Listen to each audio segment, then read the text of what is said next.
मेरे दिव्य गुरुदेव श्री परमहंस योगानंद जी के द्वारा ये टॉपिक,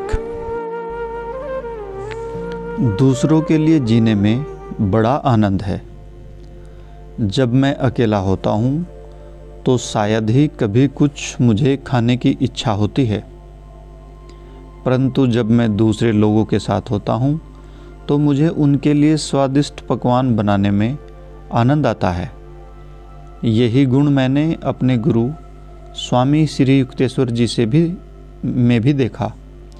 उनके आश्रम में मेरी पहली भेंटों में मुझे लगा था कि वे हमेशा स्वादिष्ट खाना खाते रहते हैं, परंतु एक बार जब मैं अचानक वहाँ पहुँच गया तो देखा कि वे इतना सादा भोजन कर रहे थे जिसकी कल्पना भी नहीं की जा सकती। मैंने इस बारे में उनसे पूछा। उन्होंने कहा, केवल जब तुम आते हो तभी मैं विशेष भोजन बनाता हूँ। तुम्हारे लिए वैसा बनाना मुझे अच्छा लगता है। एक बार अनानास खरीदने के लिए कॉलेज का एक साथी मेरे साथ बाजार आया। वहाँ केवल 2 ही अनानास थे। उनमें से एक दूसरे से बड़ा था। मैंने दोनों खरीद लिए और बड़ा अनानास अपने साथी को दे दिया। वह बड़ा चकित हो गया। उसने सोचा था कि बड़ा मैं अपने लिए रखूँगा। जब कोई व्यक्ति दूसरों का ध्यान रखकर पहले उसके बारे में सोचता है तो उसके भीतर एक अद्भुत भावना उत्पन्न होती है। जैसे ही आप किसी और के बारे में सोचते हैं तो न केवल वह व्यक्ति आपके प्रति सोचता है बल्कि ईश्वर भी आपके लिए सोचते हैं। यदि हमेशा आप दूसरों के बारे में सोचते हुए उनकी सहायता करते रहते हैं तो ऐसा करने में आपका अंतिम पैसा भी चला जाए तो भी ईश्वर आपके लिए कई गुना आशीर्वादों से आपकी झोली भर देंगे। एक बात और याद रखने की है, आप में से प्रत्येक में एक ऐसा अद्वितीय गुण है जो किसी और में नहीं है। किसी न किसी रूप में हर व्यक्ति दूसरे से अधिक संपन्न या दूसरे से अधिक निर्धन है। यदि आप निस्वार्थी, अच्छे स्वभाव वाले और समझदार व्यक्ति हैं तो आप उनकी अपेक्षा अधिक संपन्न, जो स्वार्थी, क्रोधी और ईर्ष्यालु हैं। ऐसे भी लोग हैं जो कहते हैं कि मैं धर्मात्मा आदमी हूँ, पर मंदिर में कोई उनके स्थान पर बैठ जाए तो वे उसका सिर फोड़ने को तैयार हो जाएंगे। कभी कभी ऐसा दृश्य मेरी सभाओं में भी देखने को मिलता है। यदि कोई आपकी जगह पर बैठना चाहता है तो उसे बैठने दें, भले ही आपको खड़ा रहना पड़े।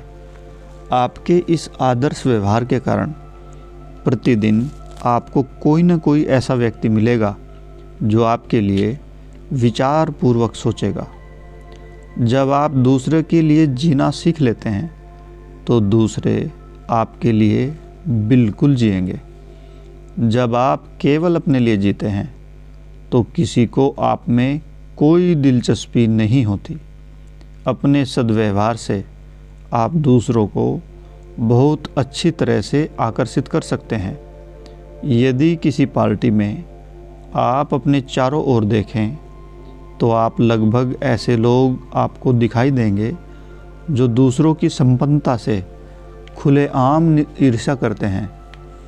कोई भी व्यक्ति दूसरे का ख्याल न करने वाले स्वार्थी लोगों का संग बिल्कुल भी नहीं चाहता, परंतु व्यवहार कुशल, दूसरों के लिए सोचने वाले व्यक्ति का संग हर कोई चाहता है। अपनी वाणी तथा अपने कर्मों में शिष्टता लाने का अभ्यास करें और जब खरी खोटी सुनाने का मन हो तो उस आवेश पर नियंत्रण करें और कटुता की बजाय शांति से बात करें। कोई भी आपके मुंह में कड़वे शब्द सुन न पाए। जब आपसे कुछ पूछा जाए तो सत्य बोलने से डरे नहीं, परंतु अपने विचारों को दूसरों पर न थोपें।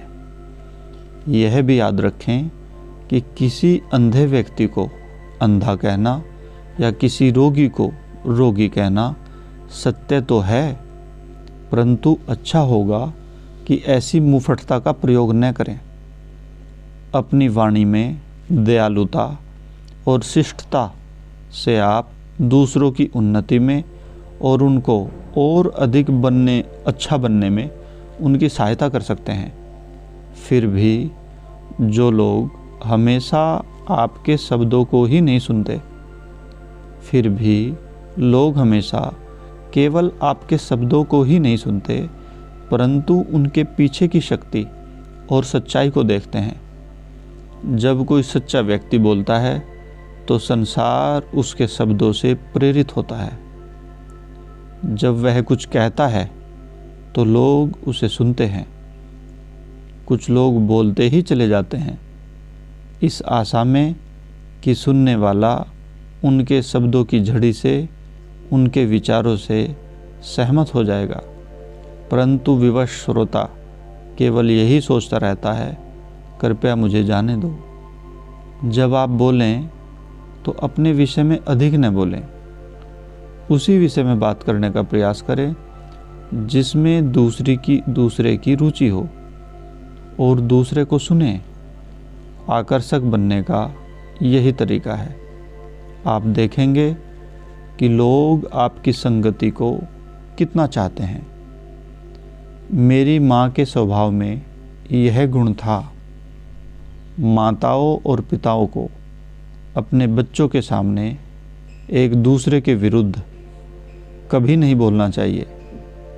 उन्हें अपनी समस्याओं को पूरी तरह से अपने तक ही रखना चाहिए। मेरे माता पिता में यह आत्मसंयम था। वे सचमुच देवताओं के समान थे।